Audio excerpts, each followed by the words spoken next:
Just terrific to see you here again.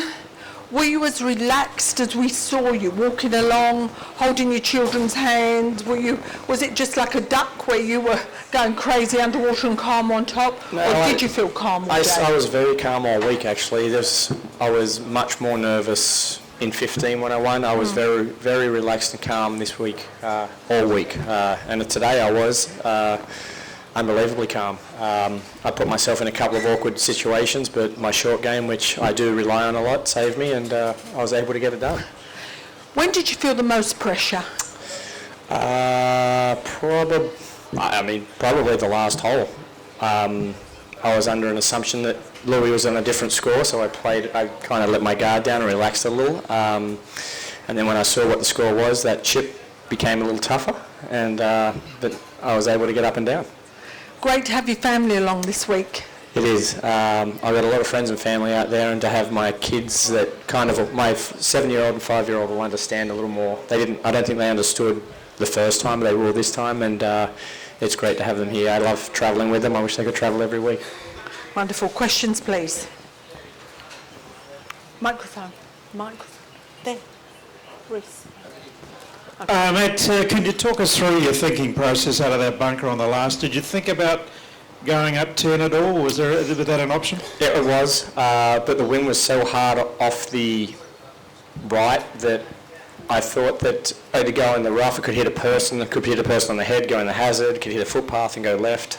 It was a very easy shot. I was just hitting it out there to hit a 9-9 on the green, and it caught a little pine cone and just dropped straight down. I actually didn't even see the tree limb. It was not even in play.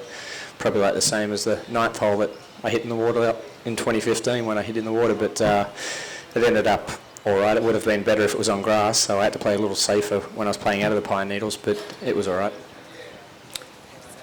Matt, why were you under the assumption that you needed a 6? And can you talk us through how the whole thing played out?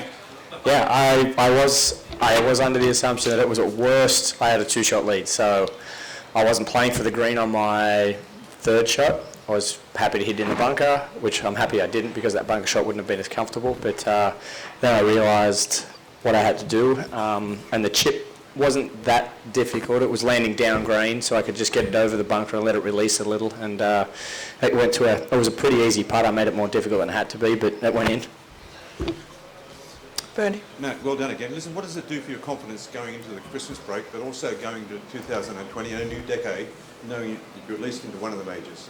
Yeah, it's fantastic. I've had a good start to the year in the US. Something like this has been coming, and it's very special when you're in your National Open, and do it 2 times in a row is something that's pretty unbelievable right now, but I'm going to build on this. If I can play as calm on the US Tour as I did these 4 days, I think I'll have a very good year. Mark. You've now secured your place in Australian golfing history. What does it actually mean to you to have won this second Open in your backyard? Yeah, I probably haven't really had a chance to think about it. I'd have to go through it to look how many people have won it multiple times. Of course, I know there's Norman and there's others, many others. I was the 19th. But yeah, it's a great honour to be able to put my name on that trophy with all those champions, and there's multiple major champions on there, to be on the trophy with Jack and Gary and Greg and Adam and Rory, Jordan. To be able to do it twice is very special, and something that I'll be able to look back on later in life and be very proud of.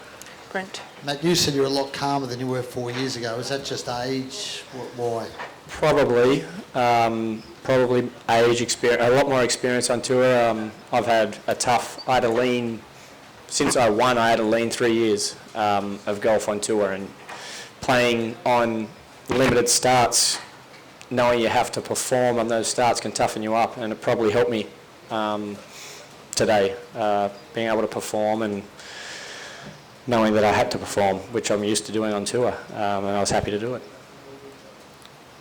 Any more questions? Is there any danger you could hit a putt for the Australian Open in the middle on the 18th green?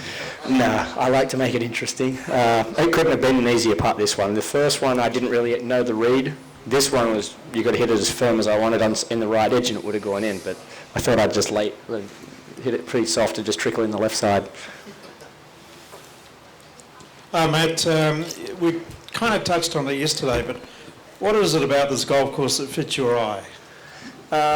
It's probably, I'm comfortable when I get through certain holes. I know the first hole, I'm pretty comfortable on one. When I get through four is a very tough, uncomfortable hole for me, especially this week in this wind. When I get through four, I'm pretty good.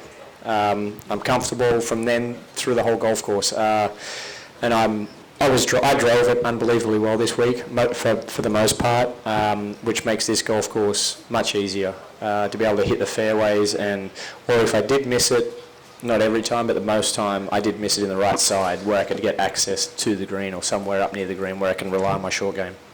Martin. The putt at 17, how big was that? And can you talk us through that putt? Were you just trying to lag it down there, or did you? No, I was actually trying to make that because I knew it wasn't as fast as it looked, and I knew it was much straighter than it was, than it looked too. I've hit that putt a fair few times, and I wanted to have as many shots lead as I could. I wasn't in fear of three putting that. I was just trying to make a good putt, and it went in. Bernie. Matt, I'm sorry about this question, but can you remember what you were doing in 1993 when Greg Norman won at Royal St George's? No, I really can't. I'm sure I was watching it because I was up every morning.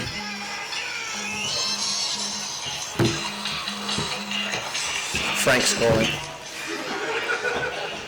Does that sort of make it a little bit special that, that Australia has got a record of success at that? Yes, yeah. It's from what I remember, it's a very you got to hit a lot of good tee shots and good drivers on that golf course too, and that's one of the strengths of my game now is my driving, and that's Greg was one of the best, if not the best of all time. So, excuse me. If I can continue to drive it like that, I'll look forward to that tournament. One other question, if I can. What did you sort of pour into that jug when you won it 4 years ago?